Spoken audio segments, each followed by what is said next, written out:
So I'm going to give you some help with that, hopefully. So the what? So what's the ROI of all this?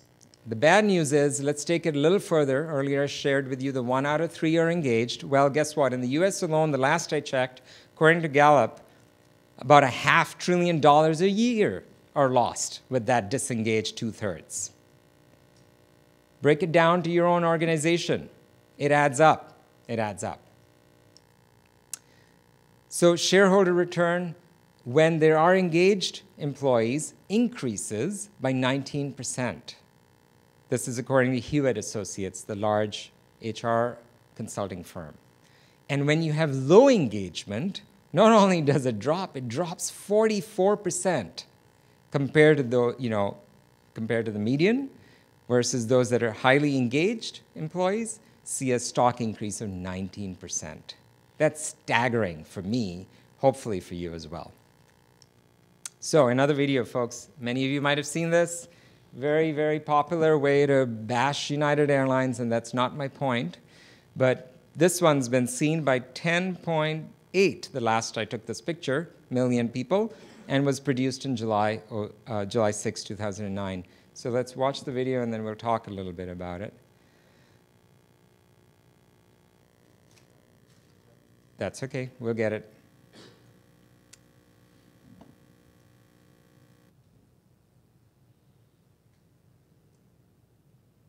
So Barry was very kind to download the others directly, and this one is going out to wireless, so maybe it won't work. We'll give it a second. Oh, there we go. Oh, it is stuck. Yeah, okay, all right. So we'll come out of that. That's okay. I love telling this story. So Dave, the guy who is in that video. That video, if you'd seen it, is a parody. It's a funny musical. He's an artist, a guitar player and singer, and he created this parody after the following happened to him. A year prior to this video, he had been on a United Airlines flight. And sitting in the plane, he looked out the window. Actually, somebody pointed out to him, looking out the plane, that they were tossing guitars or bags and stuff, and he noticed that his guitar was getting tossed. He got to the other end, and it was broken. He was busy, he's an artist, he had to get to his gig, etc. It took him 2 days to get to United Airlines to complain about it. By the time he did that, he said, sorry, we have a 48-hour policy. You're not covered anymore, we can't take your claim. It took him a year of back and forth with customer service to try and get compensation for something that was at least worth $1,500. Nothing. So he created this funny video, which I highly recommend you go find. Just type in United Breaks Guitars on YouTube, and you'll see it. It's just 4 minutes long. Just see the first minute, you'll get it. And he does this amazing parody where he shows you, when he calls it to the flight attendant's attention that, hey, look, they're doing this. Stop them. She goes, not my department. Not, talk to the hand. And, so right up to a year, nothing, right? This comes out, it becomes a social media sensation. So what does United do? Panic and call him. We'd love to compensate you now. He creates another video, which the last I checked had 2.5 million viewers, and goes to say, hey, United called me and wanted to give me money, and I said, no thanks, give it to charity. All right, did that help United? Nope. Have they woken up now? Maybe. But at the heart of it is, how are those people showing up? Everyone. I'm not talking about branding people, marketing people, HR people. I'm not even talking about the flight attendants, who we know are the front-end people.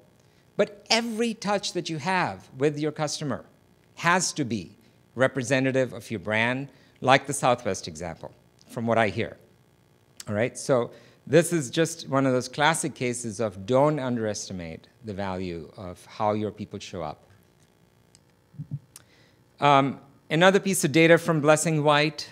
This was staggering, and to me, please, if you haven't heard any of the other numbers, listen to this one. So why do people stay? Those that are engaged stay for what they give a company. Those that are disengaged and are pretty much part of the talk to the hand stay for what they get. So regardless of which side of the fence you're on, You know, where are you? Just choose. It's your choice. If you're the employee, disgruntled, unhappy, make a choice. Decide if you want to give there or where else do you want to give. Move on and do it. Like Seth Godin said, start it. Take that first step towards what you really want. So the good news is, folks, that again, back to Dan Pink, the three things. I want to give you three quick examples. Busby, Hannah's probably in the room. Hannah, hand up. There she is. I'll talk more about Hannah in just a minute. Busby is a small consulting firm in town, marketing, strategy, and consulting. And what they did was they created a purposeful, purpose-driven company. I'm going to showcase them again in just a bit. An example of autonomy, IDEO is a design firm out of the Bay Area. They've done amazing things, like for Air New Zealand. They created Air New Zealand said, hey, we want to have our long-haul economy seats be so that people can sleep and be comfortable. And of course, we can't afford business class style seats. What do we do? So IDEO came in. They mocked up an airplane in their office or wherever they were doing this project. They tried a bunch of different things. They tried stuff like, you know where you put the luggage up on top? They said, how about if people could sleep up there? And they tried it, and they had a guy, you know, stepping down from over someone's head, and they went, no, that's not going to work. That's not going to feel too good. Cancel that one. They finally ended up with a cocoon kind of thing where you flatten your seats so it becomes a flat platform, and especially in those seats of 3 in a row, for a family, like, you know, a couple and a kid, can all cuddle up and still get some sleep, rather than putting the kid down on the floor that you see many times on economy long-haul flights. You actually have a flat, you know, the armrests go up and the whole thing becomes flat. That comes out of the autonomy of letting employees and the client and customers go out and invent and break the box. And we talk about thinking outside of the box. Well, it really takes courage to do it, and very few of us actually do it. It doesn't come out of a 1-hour brainstorming or even a 1-day offsite to go come up with ideas. It happens constantly, constantly, constantly. And IDEO is my favorite example of that. Mastery, Zappos. I'm going to talk about them a lot. They're my best example of that. They live their values. They're, you know, companies pay to learn from them. Talk about how they've created Zappos Insights, which is a training wing. So yeah, they are masterful in what they do. So let's get right into that case study. Zappos. Well, you know, firstly, I mean, full credit to Tony Hsieh. The title of today's talk, Your Culture is Your Brand, is taken from Tony Hsieh, the CEO and founder of Zappos. He's written a blog entry. I highly recommend you go look for that original really epic blog entry about why values are what it's all about. So let's see if this works. One of our core values is to be humble. And our offices are located in Las Vegas, and we actually offer tours to the public. So anytime anyone in the audience is going to Vegas, you can sign up for a tour, pick you up from the airport in a Zappos shuttle, give you a tour which takes about an hour, and then drop you off at your hotel afterwards. So we do the exact same thing for our candidates visiting from out of town. They'll get the tour, and then they'll spend the rest of the day interviewing. Well, at the end of the day of interviews, the recruiter will circle back to the shuttle driver and ask how he or she was treated. And it doesn't matter how well the day of interviews went. If the shuttle driver wasn't treated well, we won't hire that person. And the reverse is true, too. We'll fire people, even if they're a superstar, if they're not living up to the core values. And does that happen very often? Well, we try to. It's a lot easier if you catch it on the front end. And so it doesn't happen as often because we actually separate the hiring decisions. So there's a hiring manager that interviews for kind of the standard stuff, experience, technical ability, and so on. And then our HR department interviews for core values and culture fit. And they have to pass both in order to be hired. So there you go, directly from Tony. So, okay, I lied. The second slide with lots of words on it. But it's really important to share this with you because you know, a lot of us have seen those posters up on walls. brochures and fancy stuff and your website that talks about your values. But these guys really, I mean, the language of their values are human. They're real, and they live them day after day. So first, what he says is, as we grow as a company, it has become more and more important to explicitly define the core values from which we develop our culture. He starts with culture, our brand, and our business strategies. Third, these are the 10 core values that we live by, and I'll just touch on a few of them. Delivering wow through service. And I'll show you how they do that on Twitter, just as one example. Embracing and driving change. Creating a fun and a little weird environment. Being adventurous. Be more with less. Sure, they are pragmatic. Doesn't mean that they've got boats of money, even though they were bought by Amazon. Be passionate and determined, and be humble. So, five things about them that to me is evidence of the ROI of happiness, folks. ROI of happiness. He's written a book, Delivering Happiness, but they were sold to Amazon last year for $1.25 billion. That's an amazing thing. But here's what's more amazing.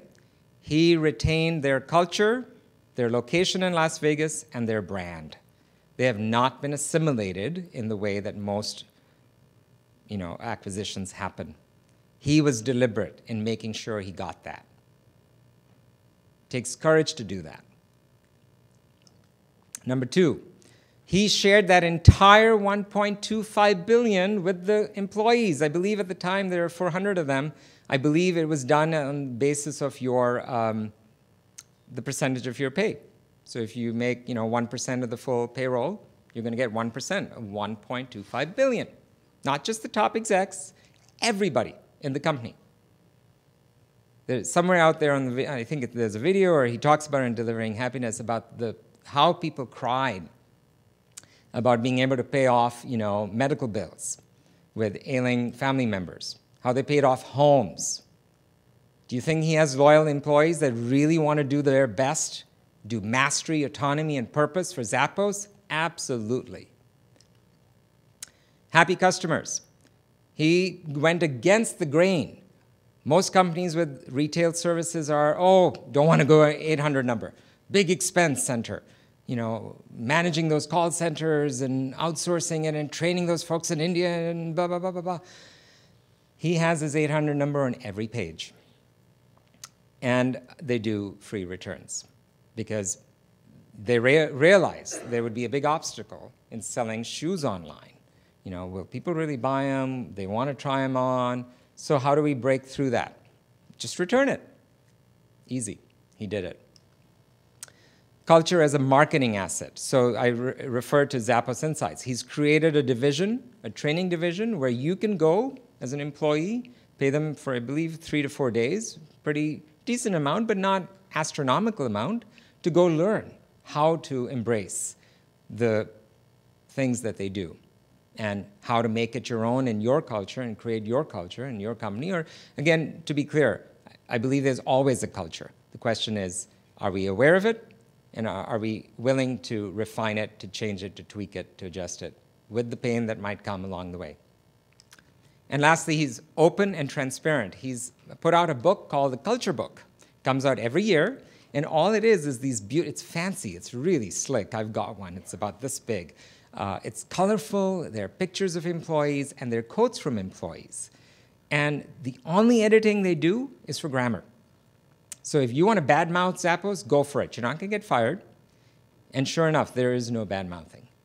And they're such heartfelt ones. If you email me, I'll send you some quotes from the book, or I encourage you to go get it. I mean, put it out for free. You can order one and get one in the mail. So finally, he created Zappos Insights and then Delivering Happiness, a separate CEO for Delivering Happiness. They showcase a person every week, the VHB, Very Happy Person of the Week. It's a movement, folks. Tony Hsieh and his billion-dollar enterprise is a movement. It's not just some whim and fancy. It's a movement. And I'd love for you to join in to be part of that. And again, India. So Kishore Bayani is the founder of the largest retail house in India. Consider them the Walmart/Costco of India. And he's written a book called It Happened in India, which is mostly about it happened in India, how they went global. And you know, they never used to have shopping malls, and now they have shopping malls because of him. So he's really the king of retail. But I love this comparison of the old and the new, and I'll, again, just touch on a few of them. So from stability and consolidation to speed and imagination, from delegation to abdication. Wow, how scary for a leader to abdicate. Mass production to personalization, to enforce order, to thrive in chaos. From MBAs, and he talks about designers earlier, from TQM and Six Sigma to design management, to learning from the design community on how to design management. And zero-sum game, you know, to win-win-win. Brilliant stuff. So my point here is people are resilient. You and I are resilient. We can get up regardless of what's come in the past from 2008 and this recession and what may come today and tomorrow. We can do it.